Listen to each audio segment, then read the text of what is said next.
Poppy Playtime is a survival horror video game developed and published by American indie developer Mob Games, where the player takes the role of a former employee who is revisiting a toy factory 10 years after it was abandoned by the game's in-universe company Playtime Company after its staff disappeared.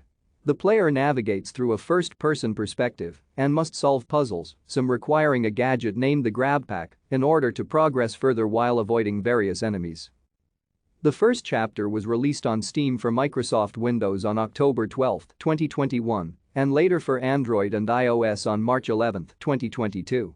The second chapter was released for Microsoft Windows on May 5, 2022. Future chapters, along with the second chapter, are planned to be released as downloadable content. The game quickly gained positive reviews for its gameplay, but was later met with negative reviews after the developers announced non-fungible tokens. Poppy Playtime is a first-person survival horror where the player plays as a former employee of Playtime Company. Thank you for watching. Like and subscribe if you would like to view more of our videos. Have a nice day.